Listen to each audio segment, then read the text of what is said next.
So we have this, let's start this second webinar that we have prepared with EESTEL, with our all speakers. We have a collection of webinars about quantum technologies. The first one took place back in December. It was more generally about the quantum computing. This one is the second one, and it is specifically about post-quantum cryptography. What the objective of the webinar today? It's to give you an overview of the what's so-called quantum threat. So quantum threat means how the quantum computers that are being developed today and have been developed for years will break a large part of the cryptography that is currently in use within our networks and systems. Then we want you to understand what means post-quantum or quantum-resistant cryptography.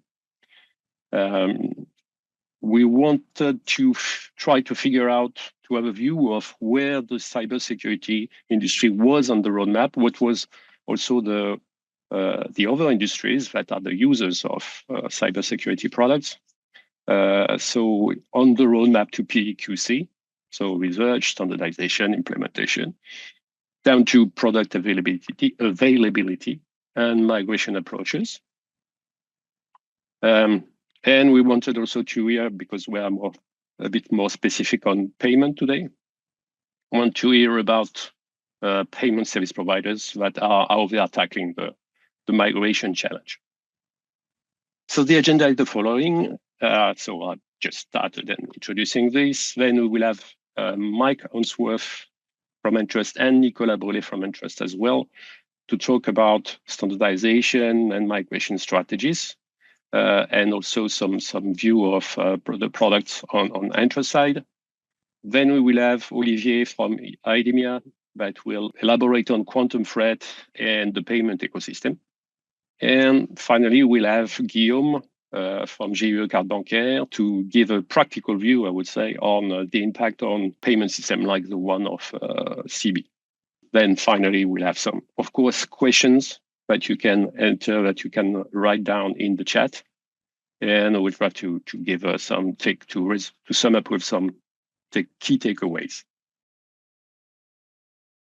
So let's start with a very high-level view of what is post-quantum cryptography. So the quantum threat, that is about quantum computing power, I already touched this. So they, as you know, or may know, probably know, quantum computers are based on other hardware technologies, or different concepts even. They use different information concept and there are different programming approach from conventional computing. But the main fact that is of interest to us tonight is that they are exponentially better than these conventional computers when it is about some specific computational problems. They are not good at everything, not better at everything. Unfortunately, some of these problems are part and parcel of today's cryptography in many systems. I'm sure you hear about some news about the quantum computing in the media. It's not yet the hype of the artificial intelligence, but well, still there are some news coming out. So they are not yet there, but there is a clear, there is a path, and there is, I would say, a consensus that something is coming, and about the date, where it could come, when it could come. As I said earlier, we had a webinar for EESTEL about the focus on quantum computing, so you can refer to it in our YouTube channel. And if you want to look even further into details, I recommend the book from Olivier Zrati, who was one of our speakers at this webinar. This book is called Understanding Quantum Technologies. It's for free, and it's quite extensive and comprehensive. And by the way, with his permission, I took this slide from Olivier's presentation. It's just summarized. So the threat is coming from algorithms that are being designed and that are enabling, allowing for an exponential acceleration or sometimes a polynomial acceleration of the computation that are used for, or that can be used for breaking cryptography, existing cryptography. So for each of these algorithms, you can see they are dating from the 90s. You can see that, okay, there's this formula with the O function, then is there to measure the complexity, the algorithmic complexity of this. So compared on conventional computers compared to quantum computers. But the key thing is that, okay, all this long list of things that are at risk because of the availability, the coming availability of quantum computers. My fellow speakers will be able to elaborate on all this, of course, with more detail. That's why we are here, actually. The next question is that who is concerned by this threat? Well, absolutely everything that is digitalized in a way, because most of the digital services needs to be secured and protected by some means of cryptography. So we see here you have a long list. I won't go through it fully, but you can figure out that, okay, clearly everything, everybody, every sector is of the economy and every use case of digital services is concerned by this quantum threat, so by the post-quantum cryptography. So then, just to introduce the word, the post-quantum cryptography is a science and technology that started in the late 90s because of the appearance of this kind of Shor algorithm. It's about new algorithms and protocols to replace the threatened ones in existing and future systems, to be run on conventional computer devices that cannot be broken by quantum computers. Well, within some limits, as usual, of course. They cannot be broken fast enough to give access to real value and for a cost acceptable to the attacker. But even as for what happened in the convention with conventional computing, and I think Olivier and Mike will touch this also, there is always failures and there is always an arms race between the cryptography and the attackers. So the performance that is available to the power that is available to attackers. And that's where I think the word will be mentioned later on. Also, crypto agility is coming with post-quantum cryptography as a way to mitigate. No, it's not a one-shot issue. It's going to be a recurring issue. A last word about where we are in the EU, high-level view. The European Commission had just issued last spring, a recommendation about migrating the digital infrastructure, public infrastructure, to PQC as soon as possible, with the requirement to have a coordinated implementation roadmap between member states and some assessment that may lead to then something that would be more, I would say, directive by the means of some legislative act like regulation or directive, knowing that actually NIS2, CRA, DORA already impose to take action against non-vulnerabilities. So, well, in a way, the binding is already there, but the technicalities may be to be clarified with further work. In terms of trade bodies, it's just a few pickups from cherry picking on the internet, but Eurosmart, that is a trade body for digital security industry, is pushing for more ambitious and wants to make PQC a competitive advantage. In terms of infrastructure, there is we have very large interbanking and financial market infrastructures in place. And there again, there's a need. It's not just about retail payment, you say, it's about big financial exchange. And there's a migration project that is starting with European Central Bank. Same for Banque de France, Bundesbank, BIS, for making quantum proof, as they say, the financial system. There are many all the European agencies for security agencies are involved in this, and my colleague will touch their role later on. Now I would like to ask Mike to take over for his presentation. Je vais faire la présentation sûrement en anglais. Je travaille en anglais. Ma collègue Nicolas aussi est francophone, mais je pense qu'on va présenter en anglais. Mais je peux prendre des questions en français. So let me talk about here post-quantum cryptography. I work a lot with the IETF, the Internet Engineering Task Force. I follow quite closely government regulations, and my research work is on post-quantum migration. So I'm not a mathematical cryptography. My work is more trying to predict migration is going to be hard. In what ways is it going to be the hardest? And how can we try to make that a little bit easier? So myself, this is my introducing myself. I spend a lot of time with the Internet Engineering Task Force.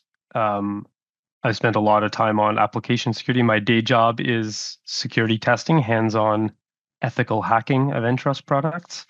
And I do cryptography and protocol design as almost as a side research hobby. And my colleague Nicolas, I don't know, Nicolas, if you want to introduce yourself quickly at this point. Yeah, sure. So I'm Nicolas Boudet. I'm the Vice President for Digital Card Solution at Entrust, and my work is to design and manage the Entrust digital card product, including mobile payment and NFC mobile payment, which I will discuss very shortly after. So this slide quickly is just to say I'm extremely involved in post-quantum. This is my current set of standards work that I'm involved in with the IETF. Most of it is cryptography. Most of it is X509 certificates, but I do get involved in a few other things, OpenPGP, remote attestation. And most of this has to do with adding post-quantum into these various things. Okay, Entrust, very quickly. Entrust is a company, as you just heard from Nicolas, we're involved in the digital payment space. We're involved in the physical payment space. We make credit card and other payment card printers. But we're also involved in a lot of non-payment stuff. We do user identities. So that's biometrics, that's ID badges, that's password management and multi-factor platforms. We do machine identities. That's a lot of X509 certificates and related type things. We have a line of HSMs. The N-Shield HSMs are under the Entrust group. And so that covers a wide range of data encryption. We have cloud data encryption products. Basically, everything Entrust does is cryptography in one way or another. So this post-quantum migration is extremely important for us. What will I talk about today? I'll talk about, first I have a quick section, how to follow popular news. Every 6 months or so, there's a new article saying quantum computers break everything. And of course, that hasn't happened yet. So a quick primer on how to read news articles and not think that the sky is falling tomorrow. I'll give a quick update on the standardization effort, sort of government standards, for example, NIST, but also European governments, and then the standardization effort within the IETF, the road to product availability for PQ, and then the use case for migration, looking at the EMV TSP digital card example. I'm a very comfortable speaker. Feel free to interrupt. I'm watching the text chat. Also, feel free to ask me questions verbally. That's okay. So, migration timelines, government requirements. This picture I drew for my own benefit. I was trying to put together, I had this big table where I had the US requirements, both from NIST and from NSA and Australia and the UK and ANSI and BSI and ENISA. And I have this big table where I'm trying to line everything up. And it became such a mess that I thought maybe a picture would be cleaner. This is not complete. There are, of course, more countries than this in the world, and they each have their slightly own version. But even from this picture, you can see it's not clear. If you want to make one product that meets all requirements in all government regions, the set of available algorithms is actually getting fairly small. You notice, for example, there's some surprising points here. You notice, for example, that SHA-2 is actually outside the core set that everyone agrees on.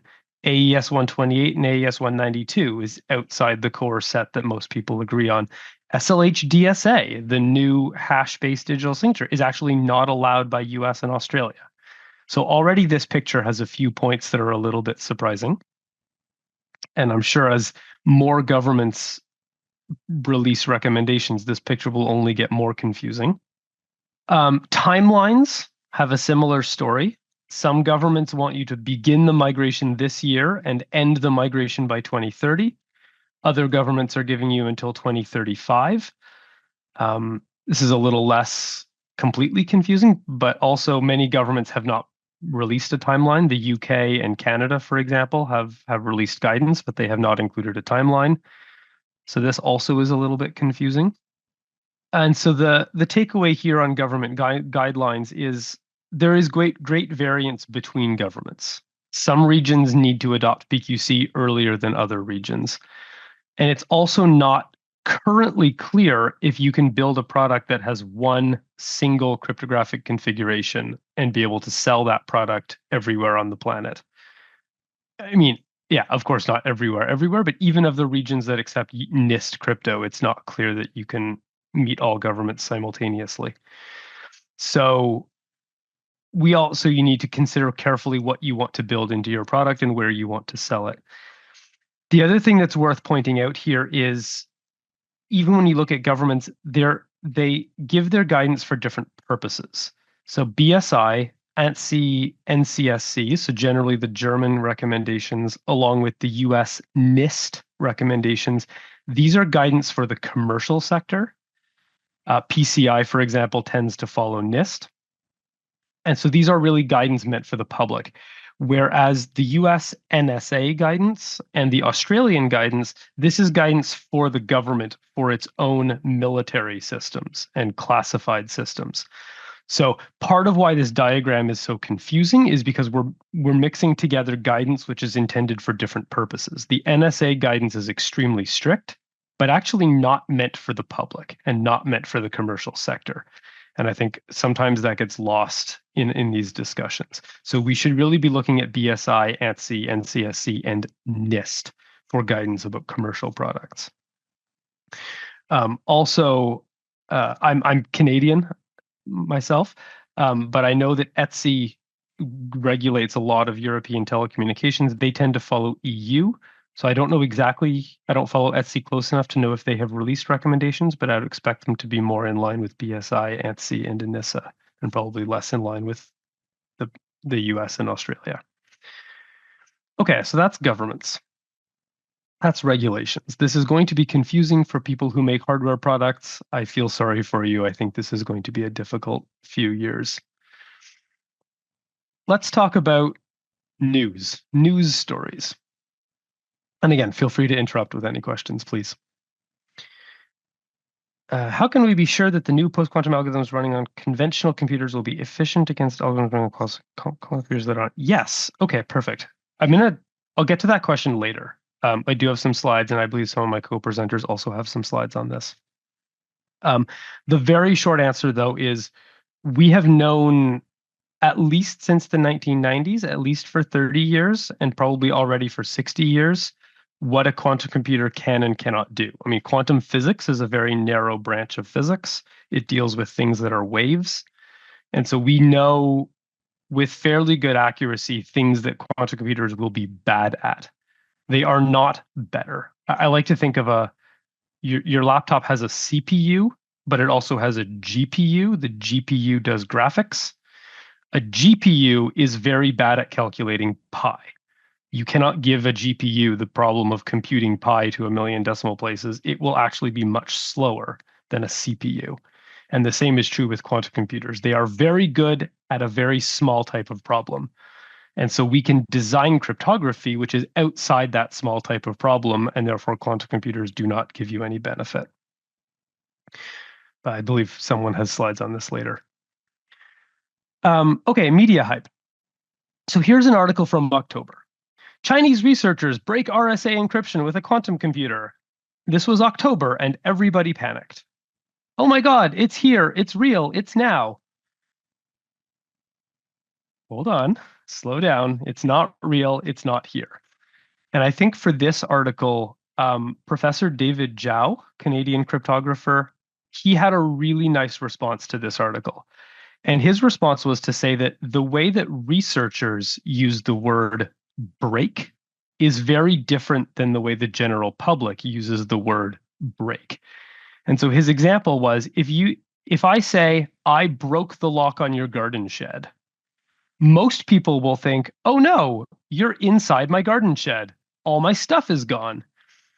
But what researchers mean was, I invented a new lockpick, which is in some way better than current lockpicks.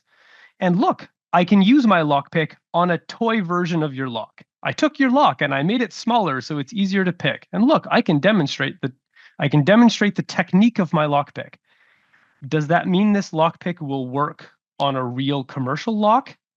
Not necessarily. It just means that they have improved the science. So the word break here is true. They have broken RSA, but they've broken a very, very small toy version of RSA. So this is, I think we should all watch for headlines like this that look like the world is ending, but in fact, the language used by researchers is very different than the language that people use in every day. As for when, and as for what to look for, so when you read these articles and you're trying to read deeply into these articles to see whether this is a real threat or it's a hyped up threat, things you want to look for is stable and fault tolerant. So you see here, I have a picture. This is Shor's algorithm. This is the number of qubits required for breaking Shor's algorithm. And so at a reasonable size, you need 4,000 or 6,000 qubits. And these are logical fault-tolerant qubits. And the number of physical gates, the number of physical silicon elements that you need is in the 10 to the 13 range. That's many. That is a very large piece of hardware. Very large piece of hardware. And these calculations also need to run for a long time. One iteration of Shor's algorithm at this size may run for days or weeks. And so you also need these qubits. Not only do you need 4,000 stable qubits, you need them to remain stable for 24 hours, 48 hours, hundreds of hours for this computation to complete successfully. So when you see an article that says, new quantum computer, ask yourself whether they've just made it bigger or whether they've actually made it more stable, because that's where the challenge is right now. And so, for example, here was the announcement from Google Willow from December. And so their number of qubits is up to 105. This is very much less than 4,000. Their average connectivity is getting close to 4. That's good. That's good progress. Their error rates are getting very small. Their error rates are much less than 1%. That's also getting good. But their stability time, their mean time to decoherence, is 68 microseconds. That is way less than the 24 hours we need to complete this computation. So we're safe. Yes, this technology is getting better, but it is nowhere near where it needs to be to break RSA. Okay, so IETF. So I'm heavily involved, as you saw at the beginning, I'm personally heavily involved in basically all areas of adding post-quantum to the internet. And this work has been going for years, and we still have years of work to do. And part of this work is just registering new algorithms. Here are the new algorithms. We have them. We just need to give them code points and object identifiers. And that's very simple, straightforward work. The other half is that the post-quantum algorithms do not behave the same way as RSA. And so in a lot of places, we have to rebuild how the protocol works. We had to do some fairly major surgery on TLS to make the new algorithms fit nicely into TLS. With certificates, we have to do some fairly major surgery. And that's just to make MLChem fit. Also, hybrids are new. BSI in particular is very strong on using the new cryptography only in hybrid with RSA or with elliptic curve. And hybrids also are new. And so forcing hybrids into all these protocols requires a lot of very careful work. So it's 50% just adding new algorithms and 50% really core cryptographic engineering work to make these new things fit in the old shape. So I'm going to very quickly go through, for those of you who don't follow IETF very closely, this is the group that produces RFCs, these RFC documents. And the progression looks like this. Originally, there is no draft for something. And then somebody writes a draft and they submit it. And it is called an individual submission. It belongs to you. And then if a working group, for example, the TLS working group, decides that they like your submission, they think it would be a good improvement for the TLS protocol, then the working group can adopt your document. And now it is no longer your document. It is a document owned by the working group. And then you work on that document for usually several years. It's about 2 years on average to get a document through. And then it goes into working group last call, which means the working group believes this is finished. And then there's a few more steps I haven't shown, but eventually it becomes published as an RFC. So where are we? LAMPS. LAMPS is certificates. LAMPS is X509 certificates. LMS and XMSS, the hash-based, stateful hash-based, those are already in RFC. MLDSA, SLHDSA, and MLChem, these are very close. They're in working group last call. There are a few technical issues we're still trying to work out, and I have a slide on that in a minute, but those are very close. And then the composite versions are going to follow. That's the hybrid version will follow shortly after. And I'm the lead author on the composite versions. TLS is coming. Weirdly enough, none of these drafts have actually been adopted yet, but they've all been proposed. And interestingly, the hybrid versions are already deployed. So if you open Google Chrome right now on your laptop and you go to google.com and you look in the developer tools, you will see that your Chrome on your laptop connects to google.com using X25519 MLChem 768. So even though this is only document exists, it's not even adopted, it already actually, the big companies are already starting to use it in production. So that's cool. Open issues with LMS relates to private key backups. Right now, NIST SP 800-208 forbids you to make a backup of your HSM. If your HSM dies, you lose your keys. That's how it's required to be. That is a big problem for people who have important keys with long-term requirements. So currently LMS is a little difficult to deploy reliably. MLChem and MLDSA. I'm not going to go through this list in detail here, but just to say these are not as complete as you might think they are. Yes, NIST published the FIPS documents in August, but the FIPS documents, in my personal opinion, were not very clearly worded. There are a number of open points that if you read one section of the document, it says, yes, this is allowed. And if you read a different section of the document, it says, no, this is not allowed. And we're still trying to sort out in a lot of these cases whether it's allowed or not.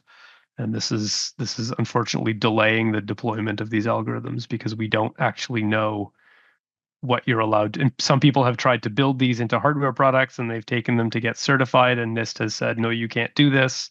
And then they have to design their hardware again. So this is unfortunately not where we had hoped we would be at this point. And I put a link here. If you want the full 40-minute version of this slide, I presented recently at an IETF meeting, and the recording is on YouTube. Hybrids. Germany and France strongly recommend to deploy MLChem or MLDSA only in a hybrid. We're working on these. The reasons here, maybe an algorithmic attack will be discovered and the new lattice schemes end up being completely broken, in which case you'll be very happy that you put an elliptic curve inside. Or maybe also the new lattice algorithms are very difficult to implement. They're much more complicated algorithms. There's many more lines of code. And so personally, I expect that we will see bugs. We will see CVEs. We will see vulnerabilities. We will see crypto libraries have to make many patches to fix little tiny mistakes in the crypto. So again, deploying things in hybrid means you don't have to put a patch into production within 12 hours. If you deployed in hybrid, maybe you have a few weeks or a few months in order to deploy your patch. So hybrid just makes everything safer, allows you more time to fix mistakes. And I am the lead author on basically all of the hybrid things at the IETF. Those are my baby. This slide I also will not talk about in much detail, but this is another piece of my research that I speak about quite often publicly. You can find many presentations on this.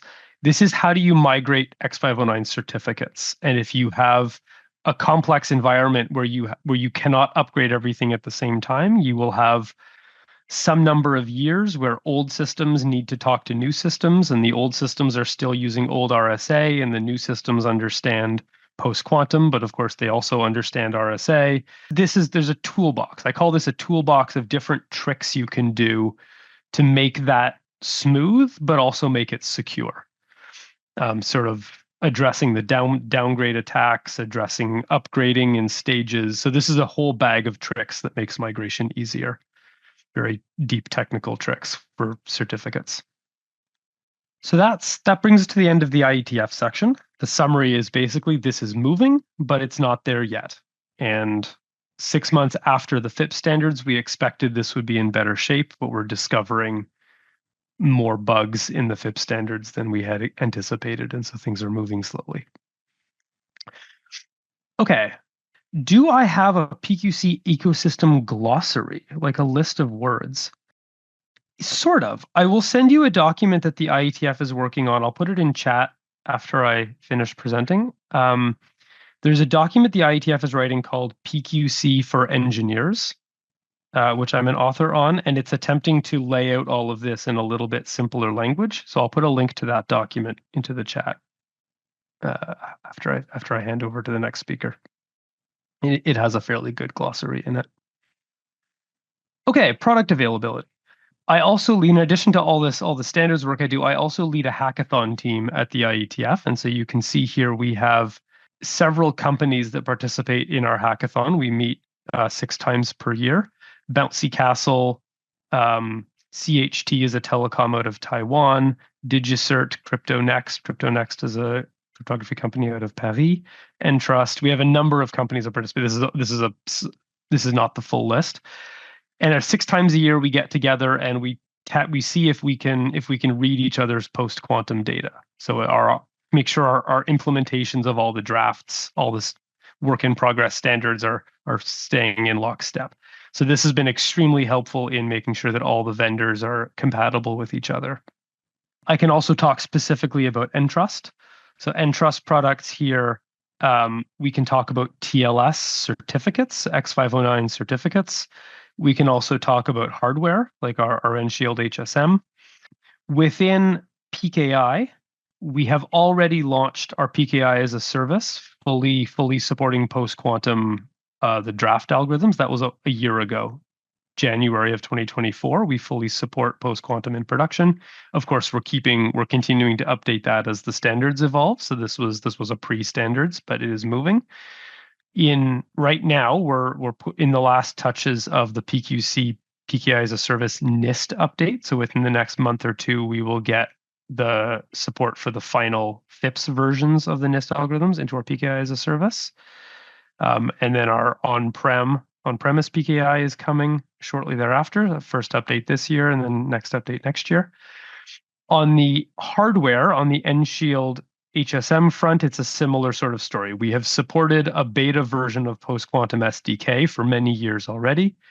And then we put out a version 2 of that a few months ago, and we're working to get the NIST. The NIST versions are going through certification right now and should be in commercial product within a few months. And I want to point out an interesting way to think about this here is, so the difference between NIST support and full post-quantum security is, do the products do PQ versus does the product internally inside itself get full protection from PQ? So that means secure boot. That means firmware updates. That means database encryption. Do all the back-end things use post-quantum everywhere? And so we're targeting that by 2026, we will have full post-quantum protection inside the product, as well as just being able to do it outside. Okay. And now I believe I hand over to my colleague Nicolas to talk about the NFC and mobile payment use case. Thanks a lot, Mike. So we'll dive into a very practical use case and closer to what we usually talk about, which is the mobile payment, and particularly the mobile NFC payment in a tokenized way. So I think the problem here is mostly twofold. That would be about having the right payment cryptography for doing the actual payment, and that part, so that for the online and offline cryptograms, I won't detail that part because Guillaume will talk about that a bit later. The other part of the problem is to securely transport and store these payment keys into the mobile device. Unlike the plastic cards, because the payment credentials are very similar, or if not identical to the payment cards that we know. We have the same cryptograms, etc. The main difference is that we do not put the credentials into a card, into a very, very secure facility with PCI, CP, etc., but we provision over the air. So we have to securely do this provisioning. So on the next slide, we saw very high-level flow, just for understanding. I won't deep dive into everything, but usually we first set up a secure channel between the SDK and the wallet, so what we call a wallet server. So it's basically about, today, that's about sharing symmetric keys with an ECC encrypted initial keys, very, very standard scheme. Knowing that here, of course, all the communication, all the over-the-air communication is encrypted using TLS, but even if the TLS protocol evolves and supports PQC, we still have to make another layer of encryption over TLS. And this is very specific to mobile payment, because when it comes to actual security and protection against hacking the application, we consider that the application has to live into a world where the mobile device is totally hacked and the hacker has root privileges of a device. So it becomes very easy for a hacker to bypass the TLS encryption by hooking into the low-level APIs of the OS. So the application has to embed its own security and encryption mechanisms. That's why these ones need to be upgraded to PQ computing. So basically the principle here is that we exchange under an ECC key encryption some AES transport key and signature, etc. So we can secure a channel between an SDK and a wallet server. Then, depending on Visa, MasterCard, card bancaire, or whichever, we set up usually another end-to-end encryption channel, which we won't deep dive there. Usually same logic. We have an RSA, usually encryption key that's used to transport symmetric keys, and then we can set up an end-to-end encryption channel between the token service provider and the mobile SDK. So that is the current situation. Now, what we're working on the next slide is replacing, or let's say upgrading, this secure channel setup between the SDK and the wallet server.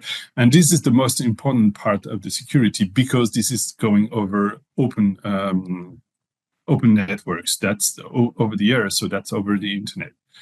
Basically, the principle is that we provide, as Mike explained, a composite encryption, which is used using both ETC and MLCAM. So if any of these get at some point broken, we still have the other one to protect. So that's a double layer encryption of a very standard AES transport key or transport and signature key set. And once we can securely exchange these keys, then we're done. Basically, that will be an AES 256 encryption for all the messages, so we can say that we can secure this channel. The rest we don't immediately secure, so that we're still depending on the TSP, token service provider, for upgrading the end-to-end encryption. We, of course, expect the TLS algorithm to be fully PQ safe by the time it's required, so we can assess that we'll have a full end-to-end secure channel by 2030. or at least before, but at least on our part, we can immediately implement this new PQ cryptography on the mobile SDK to wallet server connection. And the good part of that is that it does not impact the client, it does not impact the payment ecosystem, it does not impact the TSP, so it can be immediately upgraded without waiting for a whole ecosystem to evolve. So that would be it for the payment keys, knowing that it's important to do it and to prepare the future, of course, but it's not critical as in the payment. These keys are usually short-lived keys. We put only keys with a very limited usage and time. So even if, meaning that the store now, decrypt later does not really apply to this use case, because if in 5 years these payment keys can be decrypted, then they will be basically totally useless. So, but still, it's very important to secure these keys and to secure other keys that we will see in the next slide, because when it comes to mobile applications, Mike, could you go to the next slide, please? Yeah, thanks a lot. So the very same SDK and solutions we provide also enable digital signature directly embedded into the mobile application. So this application provides very secure mechanism for avoiding cloning, tampering, debugging, hacking, etc., and therefore also provides cryptographic capabilities. Today, we're based on a very standard EC or RSA signature for this the security, where basically the SDK generates a key pair. We have a CSR that's being signed by our server, and then the device can sign messages and provide the certificate with the signed messages.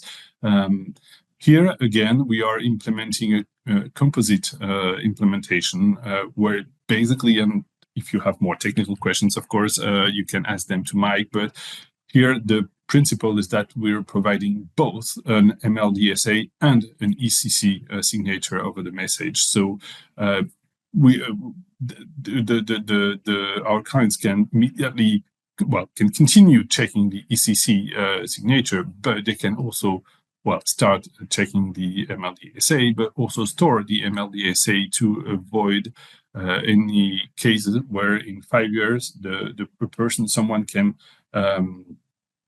regenerate an ECC signature and claims that he signed this message. Here with the MLDSA, that should provide the security. So that I try to stay very short, but just and not dive into details. But the whole point was to say that we are already considering, and for a very rather short-term implementation of a PQ-safe solution in the mobile payment and signature world. And that's it for me. Okay, thank you very much. Thank you. Very, very comprehensive, very easy, somehow easy to understand. Thank you very much. Thanks to you. So let's switch to, let's hand over to Olivier. Yes. Take the floor. Thank you. So let me share the screen. I'm Olivier Nora. I'm Chief Open Innovation for Idemia Secure Transaction. Maybe a bit of presentation of Idemia, because maybe some of you do not know the company. We are the merger from Ouverture Technology and Safran Morpho. We are a 3 billion euro company active in selling into 160 countries. We are a worldwide leader, one of the global leaders in security, in particular payment cards. I will be speaking about the payment industry, but also connectivity, border control, scientific police, ID documents. We are a technology company with one of our core competencies being cryptography and secure elements. So one of our specialty here are the critical devices, embedded critical devices, payment cards, everything that deals with real objects connected to the cloud. We have 3 main businesses: secure transactions. The main business is payment card, eSIM, automotive connectivity, digital keys for automotive, public security. Probably if you go travel worldwide, you may have encountered our air traffic control borders. and things like that. And then smart identity, where, for example, we are the partners for Apple for mobile driving license in the US. So going fast, what I would like to do is to share with you the analysis, I mean, not from a technology point of view, but more from a business point of view of the quantum threat on the payment industry, building on what Mike presented, and then we will have afterward GIE Carte Bancaire will complement on the parts that I will not handle. As you have understood from Mike, the quantum computer, in fact, is able to break asymmetric cryptography. In cryptography, you can have symmetric cryptography where you share secret and asymmetric cryptography. I will only focus on the asymmetric cryptography for the very simple reason that with a quantum computer, you can change a problem which is exponential. So where if you have a computer which is powerful enough, you can increase the key size to something which is linear, which means that that's what is shown on the diagram on the side, which means that with a classic computer, when you had a powerful computer, you could increase the keys and keep inside the safe zone. With a quantum computer, you can increase the key size as much as you want. It doesn't really change the ball game, and you're still vulnerable to quantum computer. So the real issue is what do we do against the asymmetric cryptography? But maybe before I go further, it's just an illustration of how easy it means. I have prospects and people who ask me, but if you need a quantum computer to do an attack, this is a kind of atomic bomb. I mean, very few people will have it. In fact, what is important to understand is that you just need to run one transaction, one algorithm on a public certificate in order to retrieve the private key, which means that as soon as an attacker is able to have access to a SaaS quantum computer, and you have them available in many R&D centers, and is able to run the show algorithm on a public certificate, retrieve the private key, and then everything else is classic. So in fact, compared to other types of attack, this attack, as soon as a quantum computer will be more widely available, is a very easy one to do, and it's very difficult to ensure that worldwide no one has been able to run this transaction on a quantum computer. You see at the bottom an algorithm called Psych, which was actually selected by the NIST for what is called the fourth round. So 1 year ago it was selected and got solved on a PC in a few months later, was sold on a PC, and now is removed from there. Which means that in fact, the main challenge for this post-quantum algorithm is what we call crypto agility. Crypto agility, because we're entering a world where everybody is now discovering, I mean, these technologies are emerging, and with the deployment in real world, we might find vulnerabilities or issues that we do not foresee. Some algorithms could be less secure than anticipated, and all the standards that we are currently working on probably will be evolving for at least 10 years to optimize and address new vulnerabilities or new optimization that people discover. Which means that crypto agility becomes a requirement, a fundamental requirement for security. And when we mean crypto agility, it means the ability to update algorithms on the field, including physical credentials and devices, and even the possibility to completely change the algorithms in a device. Think of a payment card. How do you update the crypto algorithms in a payment card on the field? Or how do you completely change over the air the algorithm used by a payment card because of vulnerability, because the algorithm that was planned before has been broken by a researcher? I'm now going to focus more on the payment ecosystem and illustrate the principle more, what it means for the payment ecosystem. First, payment card. So this is what you have on the left side is a transaction flow for an EMV payment card. I will not go through all the steps. What is important are the ones that are in color. If I look from the top to the bottom, you initiate what type of payment you want, Visa, MasterCard, CB, whatever. Then you do what is called an offline data authentication, which is you authenticate that the card is a genuine card. Then you process the transaction. And then if you type the PIN, you have a PIN verification, which could be offline by the card itself, or could be online, in which case there is an authorization and a verification of the PIN online. And then you finalize the transaction, and then you do a processing, which is you clear the transaction online at the end. The steps that are in red are steps that are vulnerable to the quantum computer. The offline authentication of the card, checking that the card is genuine, is done with asymmetric cryptographic certificates, and this is vulnerable by a quantum computer. So in fact, a quantum computer can build a fake card. The offline PIN verification is also vulnerable. However, the good news is that as soon as you go online, and Guillaume afterwards will expand more on that, as soon as you go online, you are switching to a symmetric cryptography, so you're safe. So it means that for the payment industry, and that's a good news, we are safe as long as we are online, which means that the problem is only focused on offline payment, which is not a large use case worldwide. And in case a quantum computer comes, we can mitigate the vulnerability of offline payment by going online.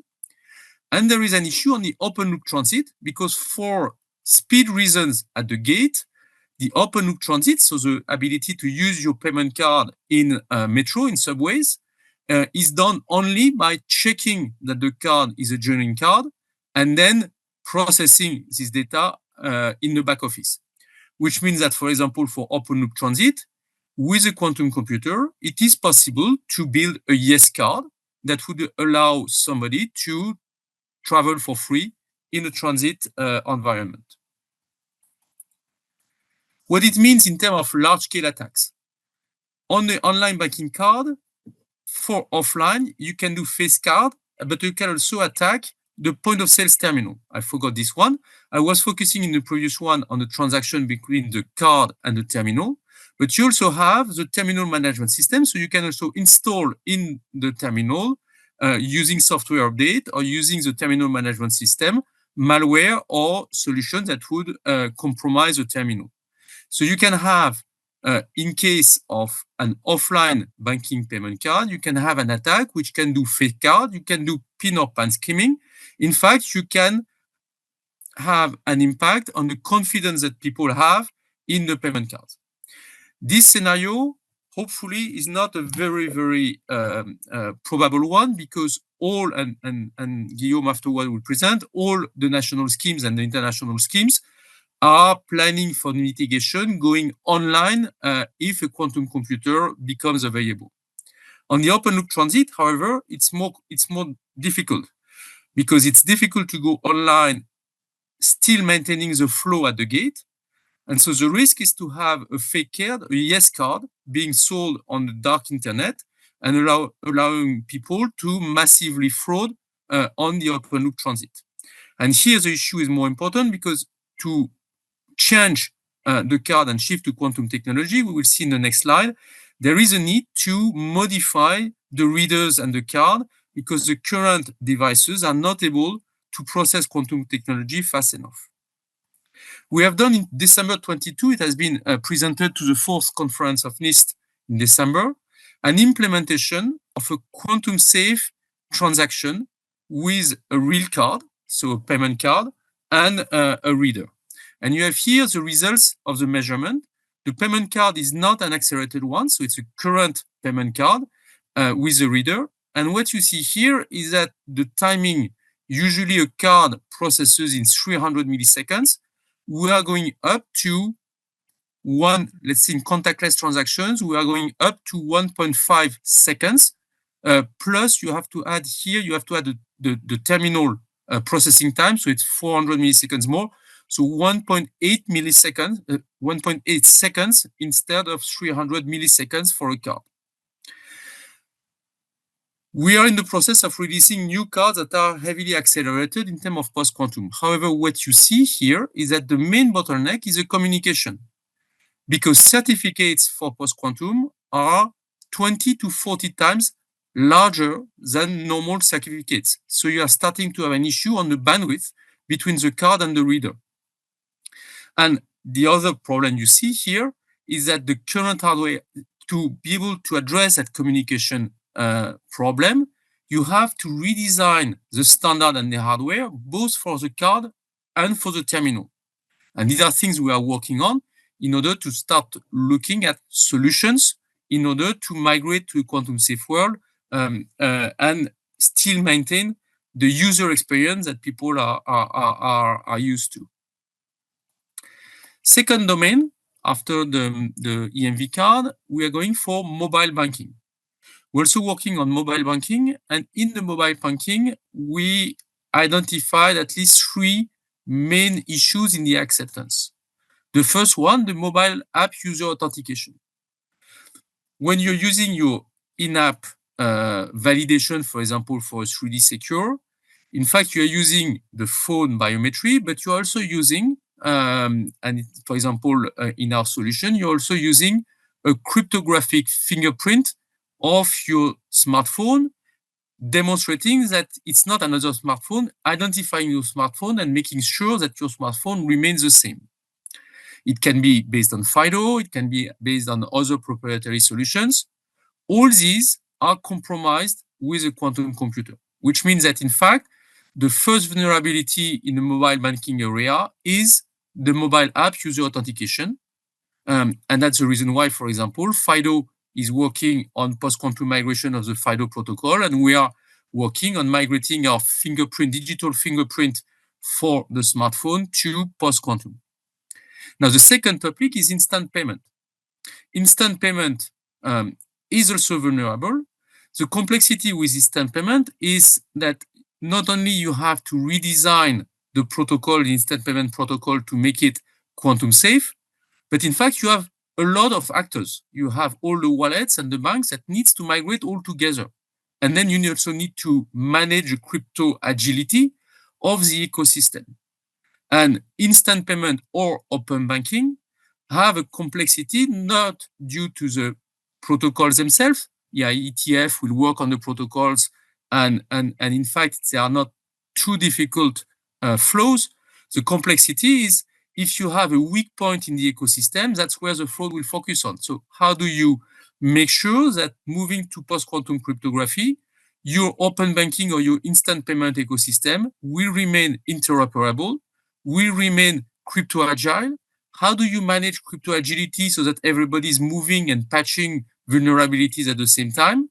And how do you ensure that there is no weakness where hackers can enter and then propagate within the environment? Challenges, as I was saying. We have a large number of actors, including fintech and merchants. Usually, financial institutions have strong cybersecurity teams. Fintechs and merchants are less solid on this topic because it's not their core business. So questions, for example, we're working on is how do we enable an ecosystem migration? What does it mean to help and support these companies to move to post-quantum and to be able to be at the cyber security state required for quantum computer? How do you develop the skills for the actors that are developing mobile applications? And how do you ensure the interoperability and security? Now, the second big issue is crypto agility.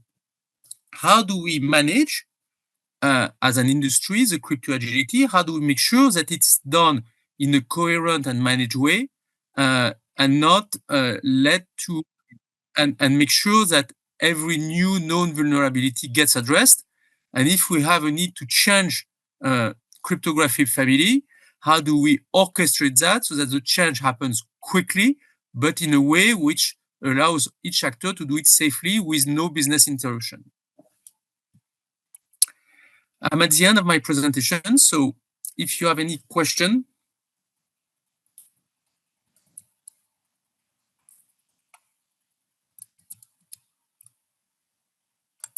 I don't see. There's a question from Robert. Is PQC potentially a threat for strong authentication of players? So yes, it's a threat. Usually, strong authentication is based on an asymmetric cryptographic certificates and also protocols like FIDO or things like that. And it's a threat for two things. First, because you need to migrate that to post-quantum. But second, you are in a fully connected world. So if there is a vulnerability, the probability to have this vulnerability be exploited very quickly is huge. One of the main topics, maybe I didn't explain enough, when RSA was deployed in the 1970s, there was roughly one major vulnerability per year. So you had over 15 years, a major vulnerability discovered per year. However, the world was not connected. So exploiting the vulnerability was difficult.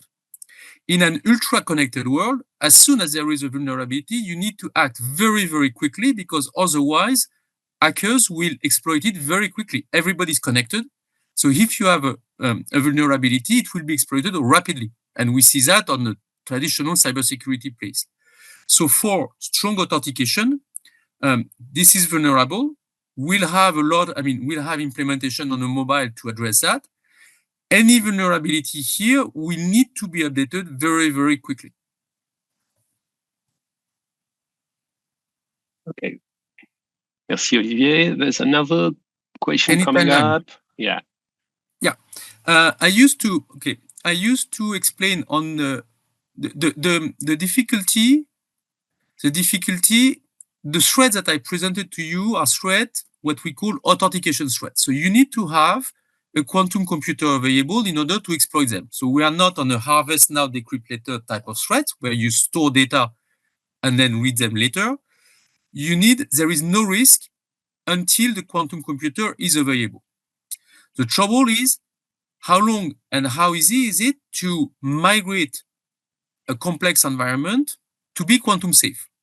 And if I take, for example, terminals or connected devices or automotive, it takes a while to redesign the products, deploy the products, and then you have also to upgrade or patch or replace the ones that are on the field.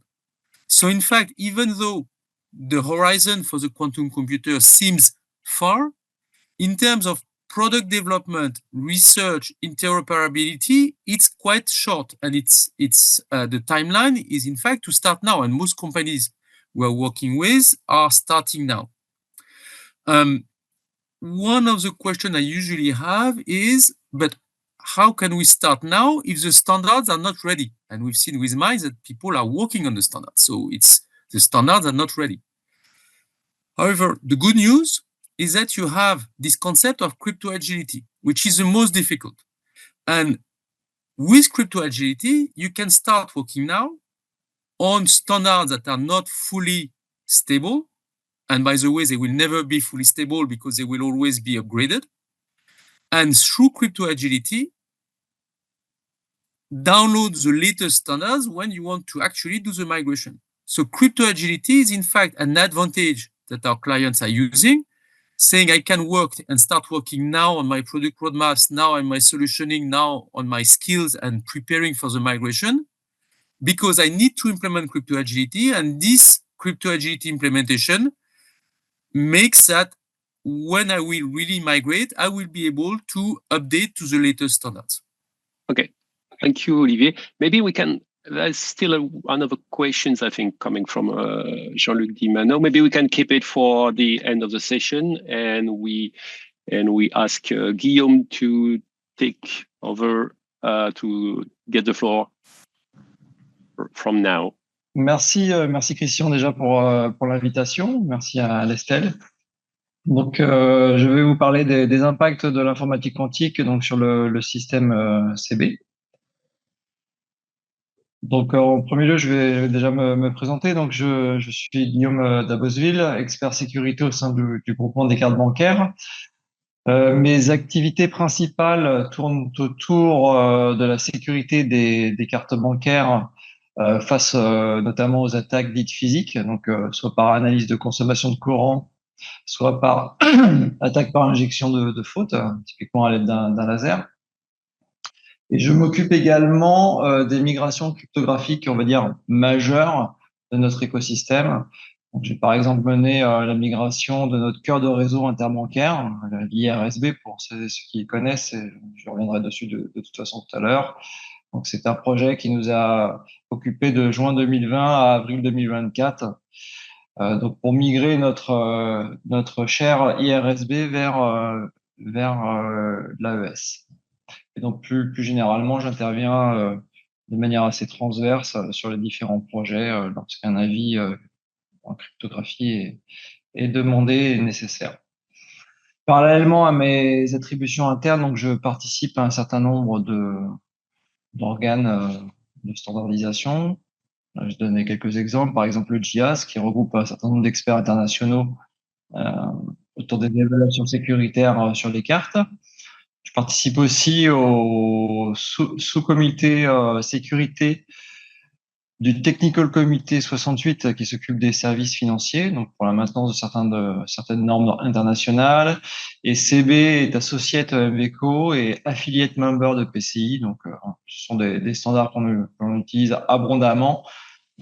EMV pour la carte, mais également pour le 3D Secure et PCI pour un certain nombre de programmes d'évaluation, notamment pour la sécurité du code PIN, la sécurité des sites de production, l'évaluation des HSM, etc. Le programme donc que je me propose de suivre, c'est le suivant. Donc, faire une brève introduction de CB. Ensuite, de parler de la cryptographie qui est embarquée dans la carte et plus généralement qui est utilisée lors d'une transaction bancaire. Et pour pouvoir évaluer finalement quel est l'impact de l'informatique quantique sur notre écosystème, je vais définir une métrique de sécurité, une mesure de sécurité sur le système, sur l'écosystème tel qu'il est aujourd'hui, de voir comment cette métrique sécuritaire est affaiblie dès lors que l'on sait implémenter les algorithmes de Shor et de Groover dont je parlerai très rapidement. Et enfin, on parlera de stratégie de migration. CB, en bref, je vais passer probablement rapidement, parce que je pense que les gens connaissent bien. Néanmoins, c'est quand même peut-être utile d'en dire un mot. Donc, le groupement des cartes bancaires a été créé en 1984 sous l'impulsion de l'État français, basiquement pour que lorsque vous faites un achat chez un commerçant, quelle que soit votre carte bancaire et quelle que soit la banque du commerçant, vous puissiez payer, vous puissiez régler votre achat avec votre carte bancaire sans avoir de multiples terminaux en fonction de la banque du porteur. Donc c'est un groupement d'intérêt économique à but non lucratif. Notre budget il est défini par les banques françaises et on doit réaliser les missions qu'elles nous attribuent. C'est le système de paiement par carte et mobile souverain français, car c'est le système que préconisent par défaut à la fois les banques françaises, mais aussi les commerçants. Voilà, c'est un système qui est également leader, car c'est un système qui assure un niveau de sécurité, un haut niveau de sécurité à la fois aux banques, aux commerçants et puis aux porteurs de cartes. C'est un système qui est aussi plébiscité par notre régulateur de place publique, puisque voilà, on est beaucoup encouragé par la Banque de France. Et enfin, il est également leader parce que probablement, en tout cas, parce qu'il propose aussi aux commerçants, notamment aux commerçants, un taux d'interchange qui est tout à fait compétitif. Donc, quelques chiffres clés.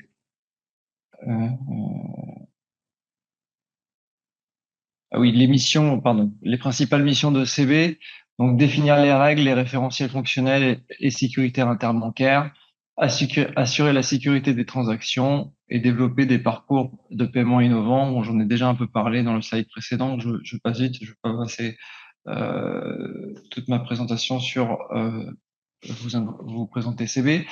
Ce qui est intéressant de mentionner, c'est que CB, c'est un GIE qui est finalement à l'intersection de différentes entités, différentes parties prenantes, que sont les membres, donc les banques françaises, les industriels, typiquement de la carte, les terminalistes, ou encore les vendeurs de HSM, les hardware secure modules, qui sont grandement utilisés dans nos systèmes, dans nos back-office. et puis également des associations de consommateurs et des fédérations de commerçants pour sentir un peu les tendances et connaître finalement les attentes de l'écosystème.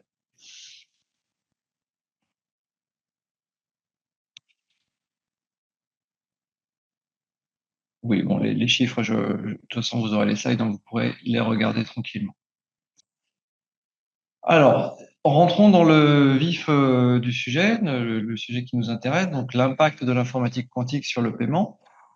Alors, je commence par vous décrire brièvement quels sont les primitifs cryptographiques qui sont embarqués finalement dans une carte bancaire pour réaliser des transactions. Il faut savoir que lorsque l'on réalise une transaction par carte ou par mobile, on a généralement, alors pour la carte c'est vrai, pour le mobile on utilise essentiellement une façon de payer qui sont les transactions online, mais par carte, quand on fait un paiement par carte, on utilise généralement deux modalités. Soit une transaction est résolue de manière offline, c'est-à-dire que la carte interagit directement avec le terminal, elle lui démontre qu'elle est une carte valide, authentique, et elle permet au terminal de vérifier que le porteur est le porteur légitime. Dans ce cas, seulement la carte et le terminal interagissent, c'est ce que l'on appelle les transactions offline, et pour ce faire, nous utilisons une primitive cryptographique qui vient du monde de la cryptographie asymétrique, qui est le RSA. Pour notamment permettre à la carte de s'authentifier auprès du terminal, mais également permettre au terminal de chiffrer le code PIN à destination de la carte pour vérification. Cette cryptographie, donc cet algorithme RSA, il est vulnérable à l'informatique quantique et notamment à travers l'algorithme de Shor. Pour la seconde modalité transactionnelle, dirais-je, nous avons ce second algorithme là que j'appelle TDES ou TDEA, qui nous vient de la cryptographie symétrique. Nous avons également l'algorithme AES, et donc ces deux algorithmes qui viennent de la cryptographie symétrique sont tous deux vulnérables, alors dans une moindre mesure, à l'informatique quantique, notamment via l'algorithme de Grover. Nous allons voir un peu plus précisément en quoi ces algorithmes, ces primitives RSA, TDEA et AES sont vulnérables à l'informatique quantique. Donc pour ce faire, ce que je vous propose, c'est de passer en revue finalement comment fonctionne une transaction de paiement par carte ou par mobile. Donc comme je vous l'indiquais, je vais passer en revue les deux modalités, soit la transaction se résout offline, soit la transaction se résout online. Alors, là, dans notre environnement, alors non, je pense pas que vous voyez ma souris. Dans l'environnement, dans le dessin, là, dans la figure qui est affichée, donc vous voyez une carte, un porteur de carte qui va présenter sa carte donc à un terminal de paiement, soit chez un commerçant, soit dans une grande surface. Et chacun des terminaux sont reliés à un serveur de la banque du commerçant, on appelle généralement l'acquéreur. Et ce serveur de l'acquéreur est relié à travers un réseau, le réseau qui fournit le service d'interbancarité, que l'on appelle ici IRSB. Donc ces serveurs des commerçants sont reliés au serveur dit émetteur, c'est-à-dire le serveur de la banque qui a émis la carte à ses porteurs.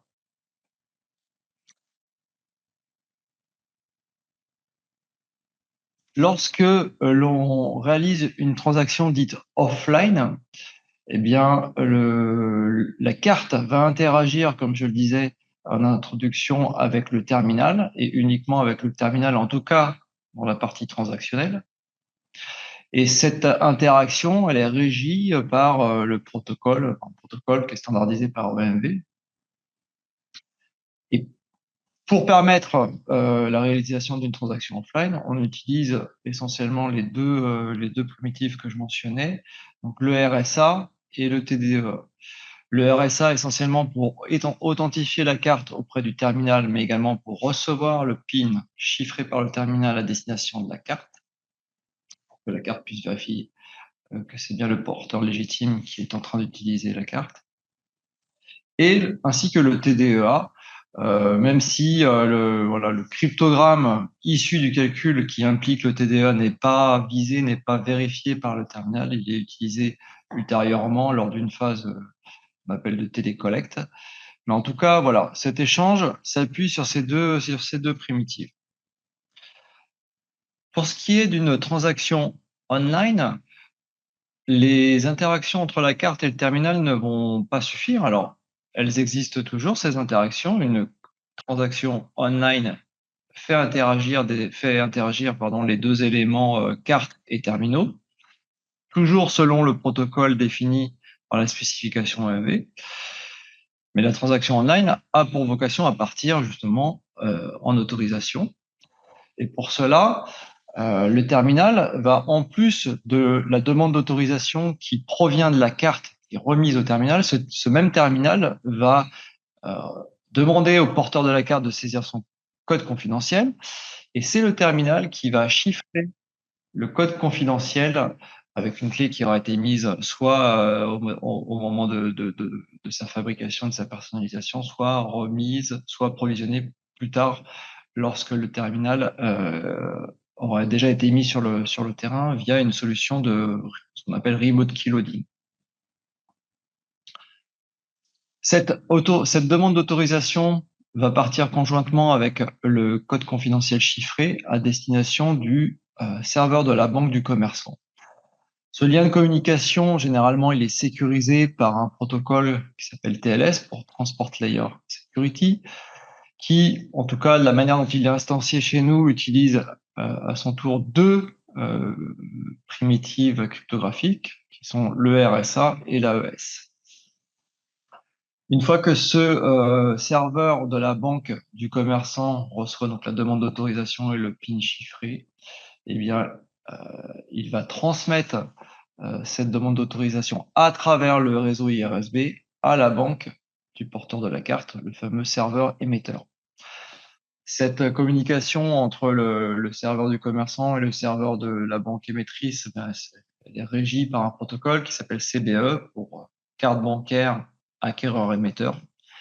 Et c'est la primitive AES qui est utilisée. Donc là, sur ce tronçon, le tronçon transactionnel, on utilise uniquement de la cryptographie symétrique. Et enfin, en bout de course, lorsque enfin le serveur émetteur reçoit et la demande d'auto et le code confidentiel chiffré, bien, il vérifie la demande d'auto. Il fait un certain nombre de vérifications, je n'entrerai pas dans le détail. Elle s'appuie cette vérification de demande d'autorisation sur une primitive, donc ici TDEA, donc pas de primitive asymétrique, hein, le n/a c'est non applicable, hein, je m'excuse, j'ai oublié de le préciser sur le tronçon précédent.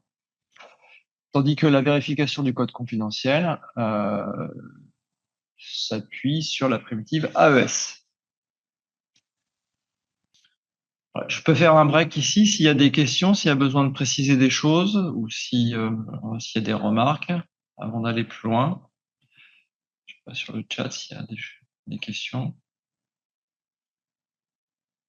Pas de questions.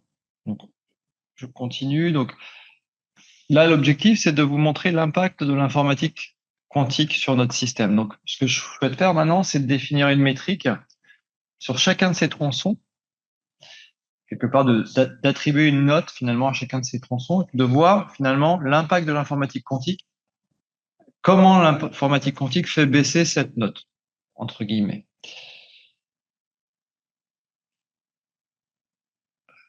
Et bien pour cela, en fait, je vais utiliser ce qu'on appelle une notation qu'on appelle la force cryptographique ou le niveau de sécurité d'un algorithme.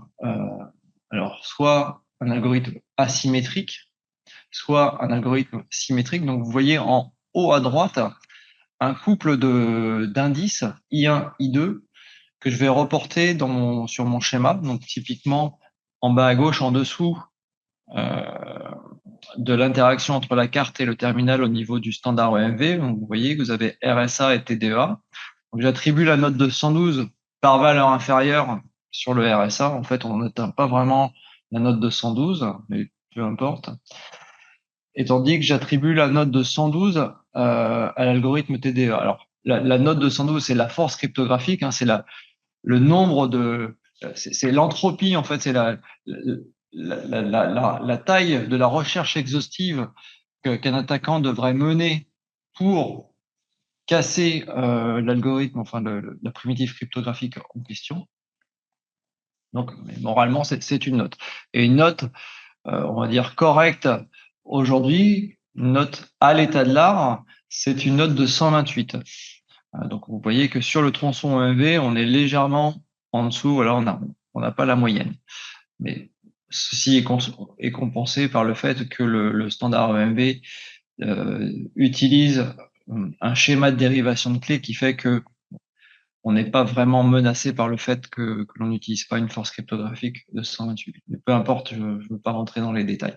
Je continue donc d'attribuer des notes. Je suis un peu le professeur d'école, je donne des notes à chacun des tronçons. Sur le chiffrement du code confidentiel, donc on n'utilise pas de cryptographie asymétrique sur la partie non applicable. Donc, j'ai juste mis un petit tiret. Sur la partie AES, qui est l'algorithme que j'emploie pour chiffrer le code confidentiel au niveau du terminal lui-même. Donc là, j'attribue la note de 128 parce qu'aujourd'hui, les terminaux, lorsqu'ils sont chargés avec des clés AES, ils utilisent des clés AES de taille 128 bits. On a une force cryptographique de 128. Je continue mon parcours. Donc, sur le lien TLS, ma composante RSA se voit attribuer une note de 112 parce qu'on utilise un RSA généralement avec des tailles de clés de 2048 bits. Tandis que la partie AES se voit elle aussi attribuer une note de 128, bon, etc., etc. Je ne vais pas vous les faire tous. Là aussi, sur le CBE, on a 128, tandis que sur la vérification de la demande d'auto, on n'a que 112 puisque l'on utilise un algorithme TDEA, et 128 sur la vérification du code PIN.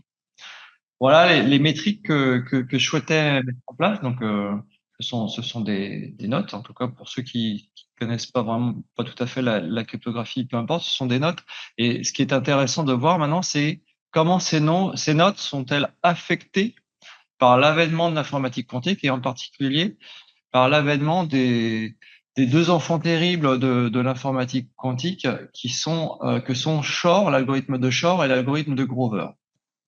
Donc, on va voir comment l'algorithme de Shor affaiblit drastiquement finalement la note de tous les algorithmes provenant de la cryptographie asymétrique. Et nous allons voir comment l'algorithme de Grover affaiblit dans une moindre mesure la note des algorithmes provenant de la cryptographie symétrique, comme le TDEA ou l'AES. Alors, quand on dit affaibli dans une moindre mesure, en fait, précisément, lorsque l'on considère, donc si vous regardez en haut à droite, là, si vous voyez l'encart dans lequel il est inscrit Grover, eh bien, la force cryptographique qui est indiquée comme I2 passe à I2 divisé par 2.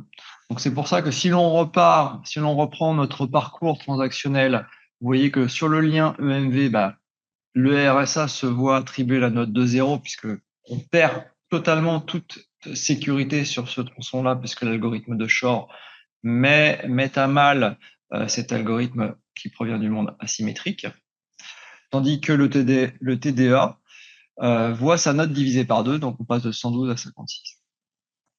Sur le chiffrement du code confidentiel, on passe de 128 bits à 64 bits, divisé par 2 selon l'algorithme de Grover, bon, etc., etc. Alors, peut-être juste on peut prendre un instant pour regarder quand même le lien TLS, où là aussi le RSA, la note du RSA passe de 112 à 0, la sécurité s'effondre, mais l'AES aussi passe à 64 puis à 0. En fait, tout simplement parce que la clé AES dans ce protocole TLS est une clé éphémère qui est négociée sur la base d'un échange qui est concrétisé, implémenté, qui s'appuie plutôt sur des primitives asymétriques qui sont elles aussi sensibles à l'algorithme de Shor, et donc là aussi la sécurité se collapse, la sécurité s'effondre. C'est pour ça que sur TLS on a la note de 0 sur les deux composantes.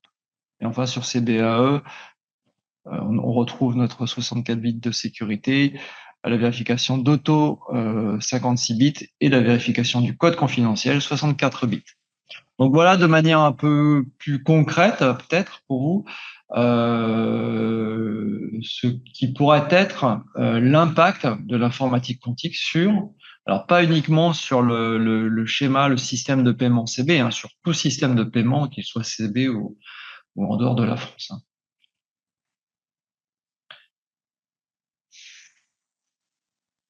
Ici, je précise, parce que c'est intéressant de le noter, qu'il y a un consensus au niveau de la communauté scientifique, notamment de la communauté des cryptologues, pour dire que il n'est pas garanti, voire il est peu probable que l'algorithme de Grover, donc celui qui fait passer la sécurité des primitives cryptographiques symétriques de I2 à I2 sur 2, mais il est peu probable en fait que cet algorithme soit implémentable. Voilà, c'est un avis du NIST, mais qui est corroboré par bien d'autres avis.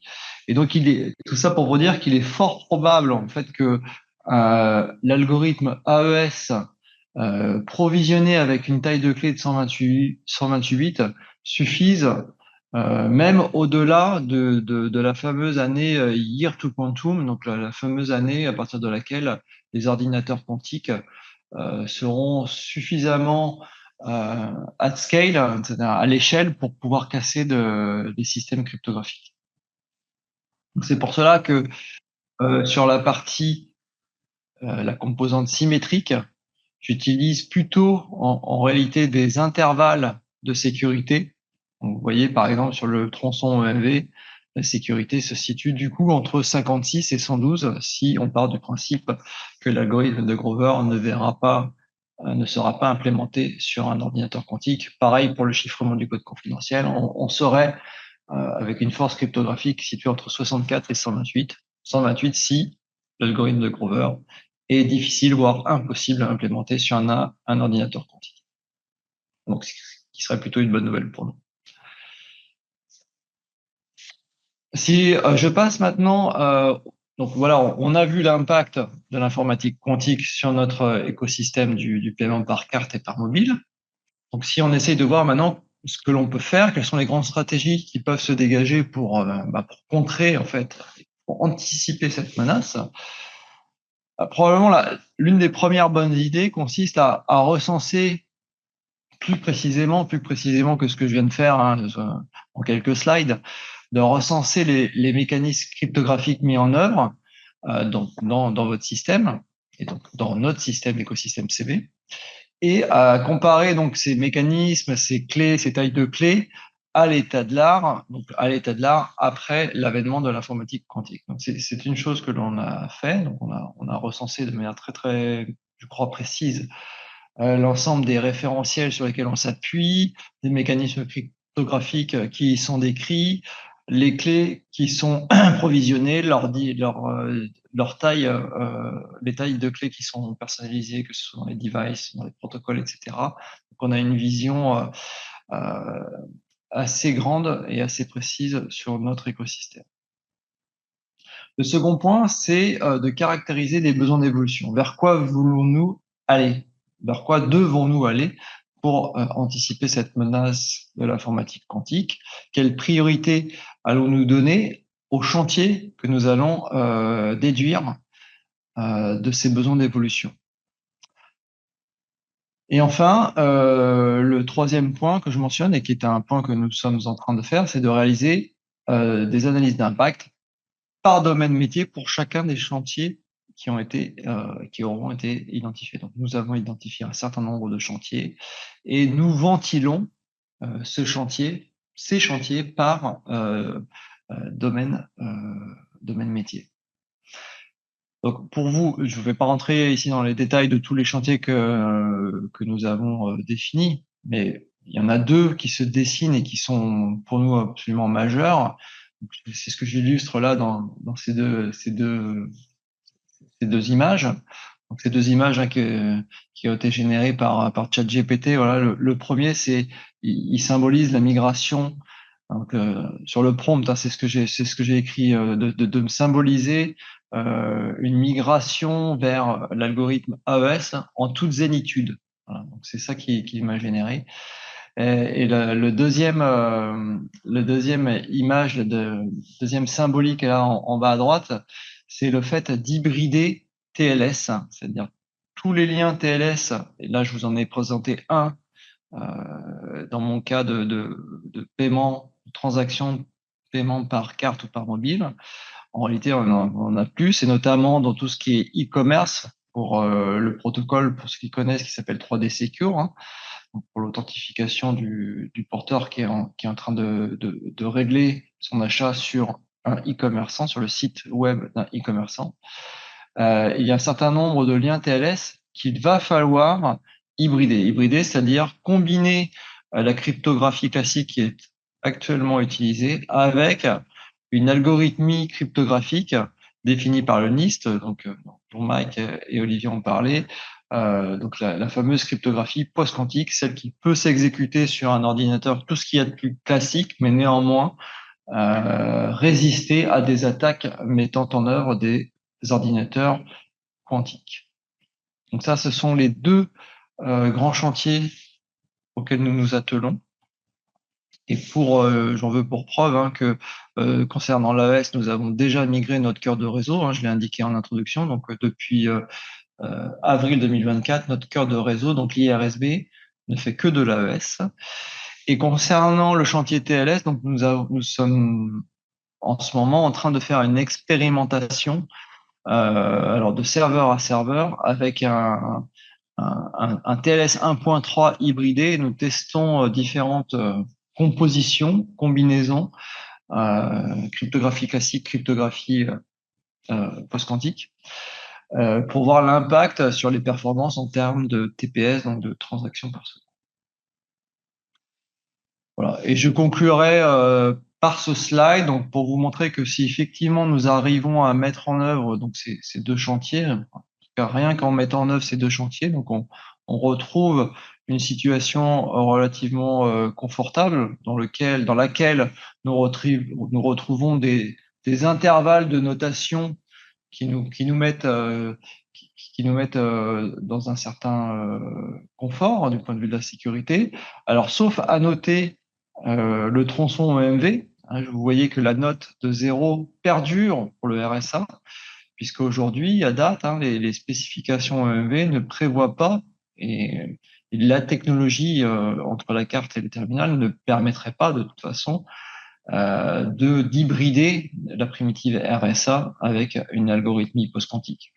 Autant les chips qui sont embarqués dans les cartes, dans les corps de cartes, permettent, et là il y a un excellent papier d'Idemia hein, que je conseille la lecture, qui explique très bien que les algorithmes post-quantiques peuvent s'exécuter au sein d'un secure element. Autant la bande passante, voilà, le baud rate qu'il y a entre la carte et le terminal, ce serait ça le goulot d'étranglement. Il faudrait le temps d'aller prendre le café s'il fallait attendre que la signature post-quantique d'une taille conséquente transite depuis la carte vers le terminal.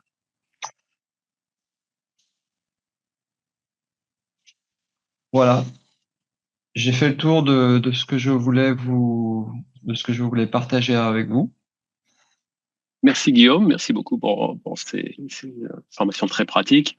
Je vois qu'il y a une question sur le chat qui réagit, je pense, à la notion de chantier, votre stratégie de migration et le travail que vous faites. Tu parlais de chantier, de métier, et quelqu'un a posé la question si ça se passait également avec vos partenaires bancaires. On peut poser la question aussi avec les marchands, les fournisseurs de technologies, etc.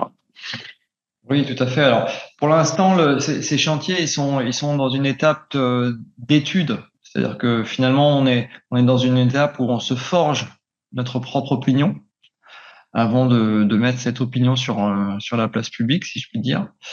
Mais effectivement, de manière générale, CB entretient de bonnes relations avec l'ensemble de son écosystème et de toute façon, à un moment ou à un autre, on présente ces postures à l'écosystème, à la place monétique.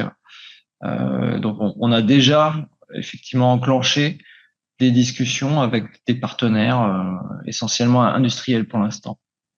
Il y a encore des échanges sur le chat, hein, je pense que chacun peut les regarder. Je crois qu'Olivier a répondu aussi sur une question de durée de 15 ans. Mais 15 ans, par contre, je ne sais pas saisi si on parlait de 15 ans à propos de quoi. Je ne sais pas si la personne qui a formulé peut clarifier.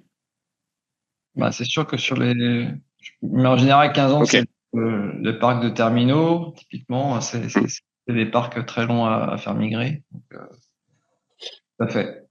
Alors, je vois que heureusement, on n'est pas on n'est pas soumis à l'attaque harvest, store node decrypt later. Donc, ok, très bien. La réponse semble satisfaisante d'après le chat. Et il y a une question sur les eSIM. C'est peut-être quelque chose, c'est plus peut-être Olivier pour répondre sur les eSIM. Oui, alors les eSIM, alors la carte SIM des opérateurs télécoms repose sur une cryptographie symétrique. Donc la bonne nouvelle, c'est que les réseaux mobiles sont protégés. Par contre, la eSIM, pour télécharger le profil, ce qu'on appelle le profil, c'est la connectivité à l'opérateur.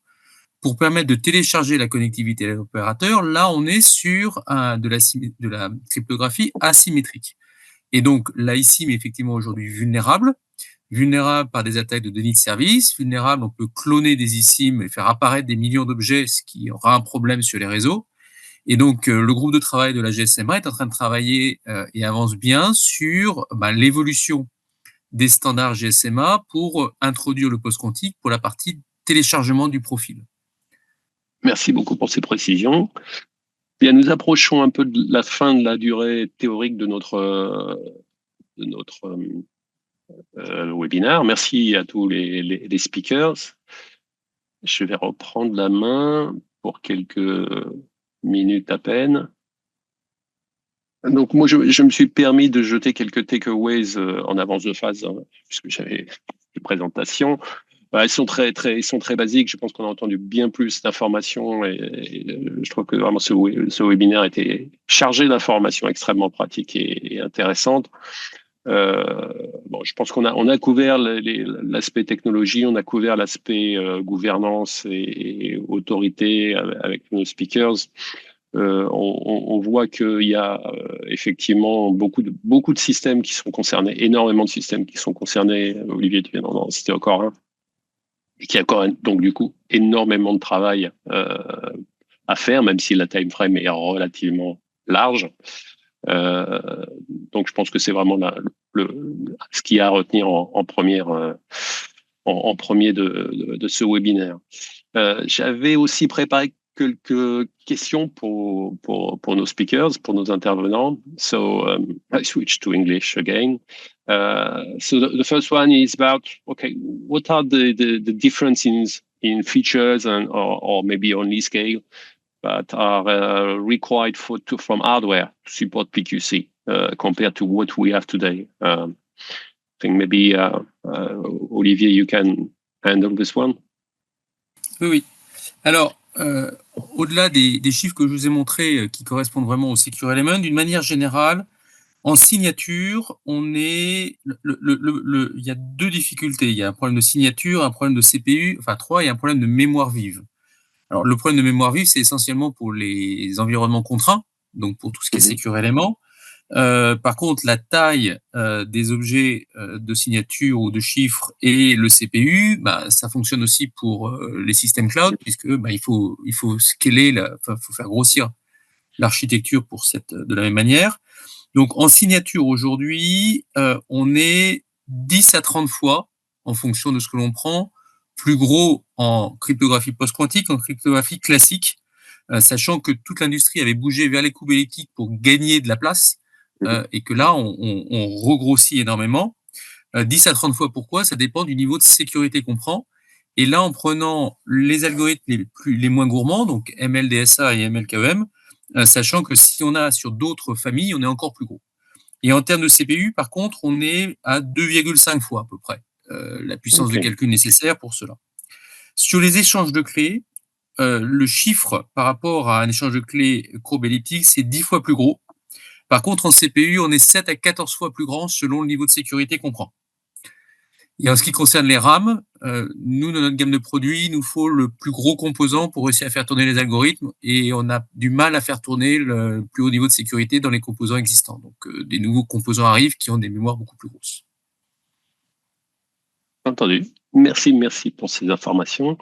Ma deuxième question est plus sur votre perception, vous tous, du niveau d'avancement en fait et de la dynamique en Europe concernant la post-quantum cryptographie, un peu à tous les niveaux. On a un tout petit peu parlé des autorités. Il y a aussi les représentants de marché. Les vendeurs de solutions comme vous, typiquement, les services opérateurs, on vient d'avoir un, puis les marchands, quel type de conscience et quel type de connaissances tous ces acteurs ont aujourd'hui autour de la PQC. À nouveau, peut-être, Olivier, tu veux te... Oui. Alors, en fait, la dynamique en Europe, elle est au niveau industriel, elle est bonne. C'est-à-dire que si on prend les fournisseurs de solutions de sécurité, je pense que tout le monde travaille dessus. Au niveau, on l'a vu au niveau des autorités de régulation ou du GIE CB, les gens avancent dessus. Je pense que la grande différence, c'est que contrairement aux États-Unis, où il y a aux États-Unis une gouvernance assez centralisée, c'est quand le NIST ou la NSA ou la Maison Blanche dit on y va, l'ensemble des États-Unis y va. En Europe, il faut qu'on ait tout le monde qui bouge. Il y a eu un joint statement de 18 agences de sécurité qui ont demandé à ce qu'on y aille. On est très positionné en Europe alors au-delà du paiement, sur des systèmes critiques, le paiement évidemment, mais également les systèmes critiques, l'automobile, les smart meters. Et donc c'est vrai qu'aujourd'hui, plus on aura de drive de la part notamment des autorités de régulation pour pousser l'écosystème à bouger, c'est une chose qui est plus difficile à faire en Europe qu'aux États-Unis. Mais globalement, ça bouge. Moi, je passe beaucoup de temps à faire cette présentation-là à différents secteurs industriels. Initiative dans les autres régions. Donc, on a vu les États-Unis. Donc, les États-Unis, si je prends le marché financier, on a d'abord une initiative. Alors, elle n'est pas vraiment américaine, elle est mondiale. Il y a un certain nombre de banques européennes qui participent, qui s'appelle FS-ISAC, Financial Sector ISAC. En fait, c'est l'association des grandes banques et des grandes institutions financières mondiales qui échangent sur les problèmes de cybersécurité. Ils ont un groupe de travail spécifiquement dédié sur le post-quantique. Ils viennent d'ailleurs de sortir un très beau papier sur la nécessité d'être crypto-agile et comment on fait pour être crypto-agile dans le marché financier pour le post-quantique. On a le NCCE NIST, c'est une association américaine un groupement américain entre le NIST et les industriels pour essayer d'échanger, d'assurer de l'interopérabilité, coopérer autour de la migration. Le NCCE post-quantique qui marche bien. Singapour a lancé aussi son initiative post-quantique et a fait d'ailleurs des transactions post-quantiques avec la Banque de France de mémoire et avance assez bien là-dessus pour justement protéger son marché financier. Le Japon, la Corée travaillent beaucoup dessus. Donc globalement, l'ensemble du monde est en train d'avancer au fur et à mesure que les annonces autour de l'ordinateur quantique bougent. Ok, merci pour ce petit update sur ce qui se passe dans le monde autour de la PQC. Un complément, Christian, oui, si tu permets. Bien sûr. Le système bancaire. On a notre régulateur qui est la Banque de France qui est très moteur sur le sujet, qui a déjà fait des expérimentations avec ses homologues allemands. Voilà, ils réunissent lors de comités et ateliers de travail de place différents acteurs pour faire prendre conscience en fait du besoin de bouger dès à présent. Donc voilà, je ne saurais pas donner un statut au niveau européen, mais en tout cas au niveau français sur le parti sur la place monétique, c'est vraiment la Banque de France est très moteur sur ces aspects-là. Est-ce qu'on sait s'il y a Swift qui s'y est mis dessus? Est-ce qu'on sait s'il y a des pays comme la Chine ou l'Inde, qui sont des pays majeurs, qui ont commencé à travailler? Parce que moi, je travaille beaucoup en Afrique, il n'y a personne qui parle de ça pour l'instant. Je ne sais pas. Alors, on avait dit la Chine évidemment, et l'Inde, je confirme que l'Inde travaille aussi dessus et activement. Et Swift, il y a des infos?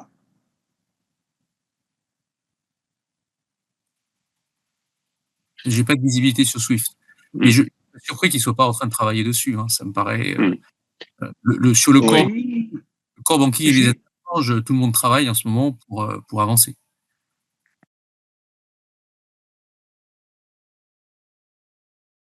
La quatrième question, en fait, était un petit peu destinée à Guillaume comme opérateur de système et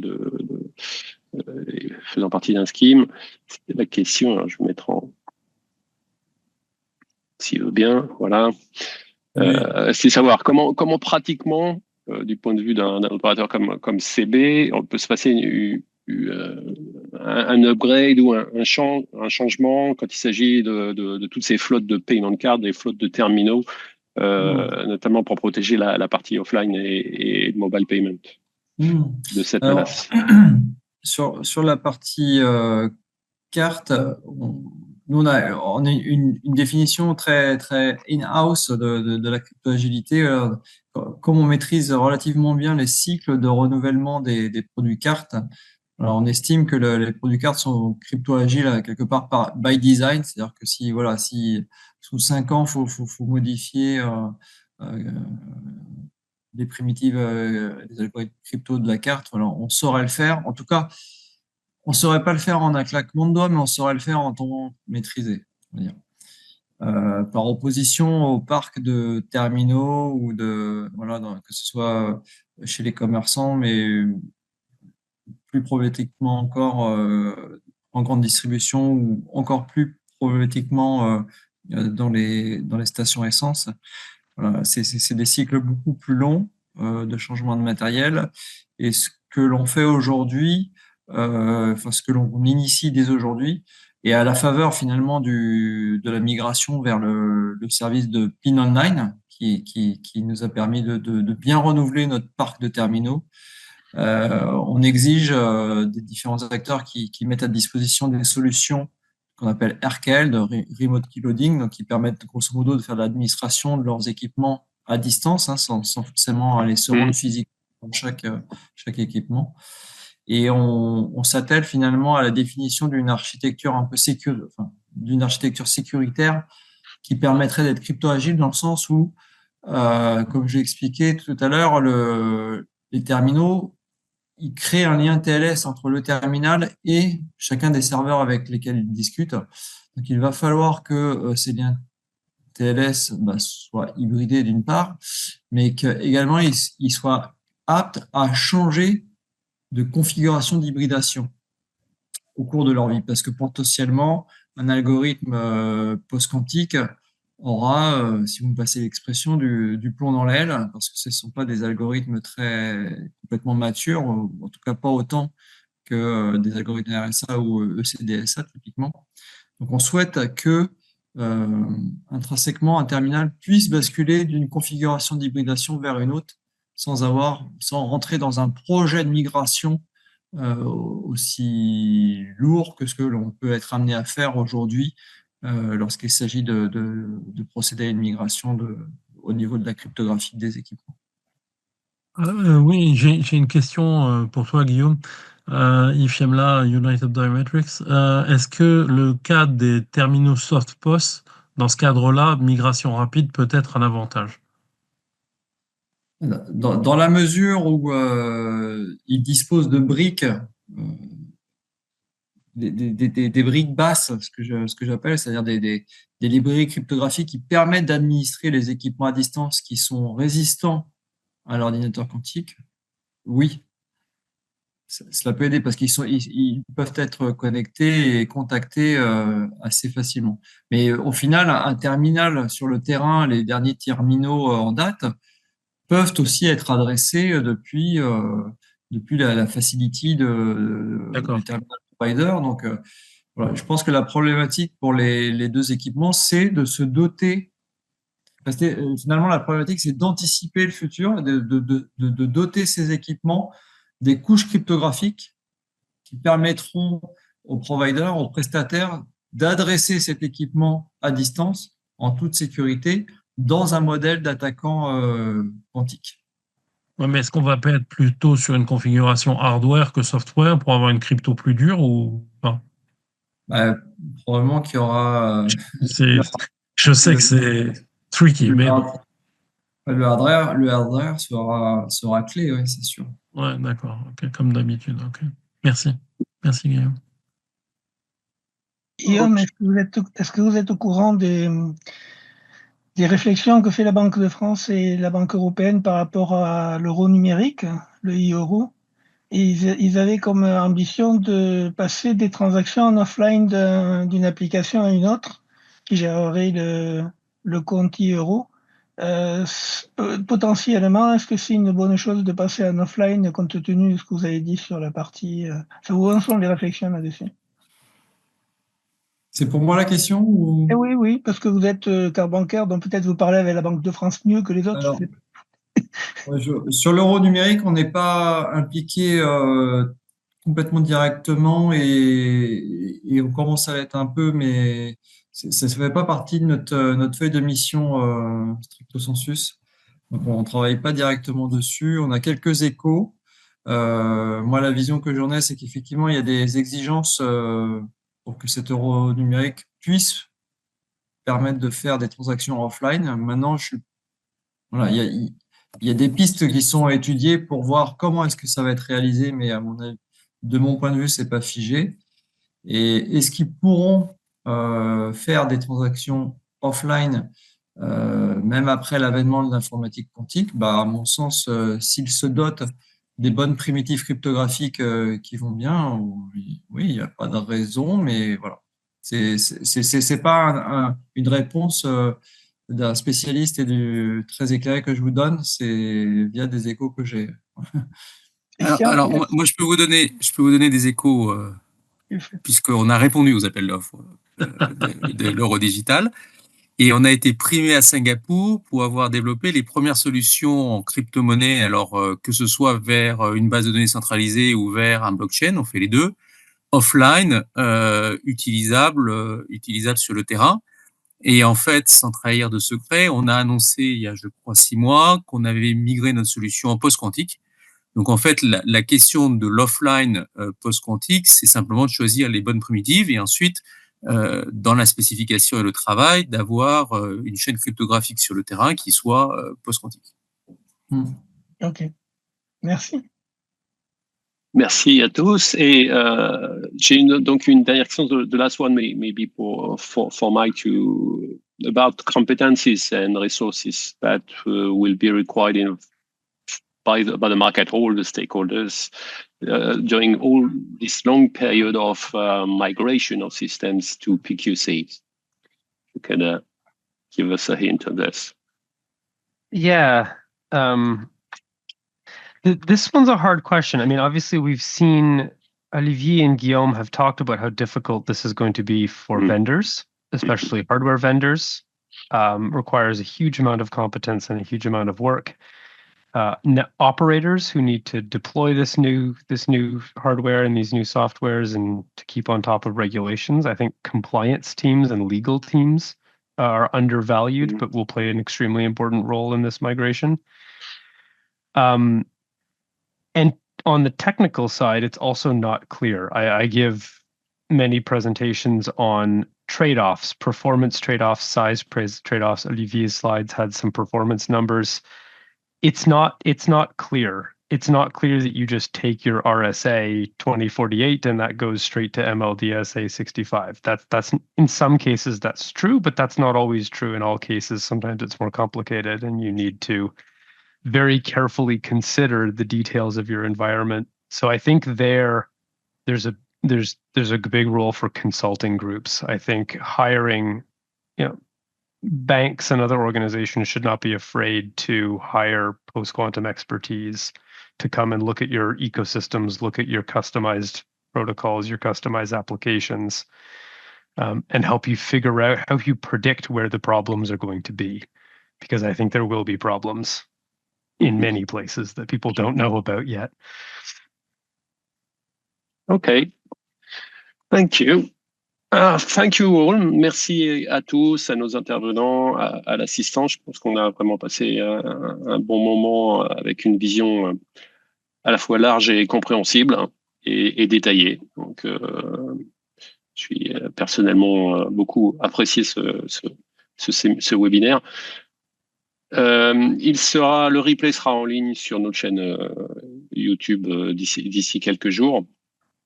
Je vous encourage aussi à garder un œil sur notre programme à travers notre fil LinkedIn pour de futurs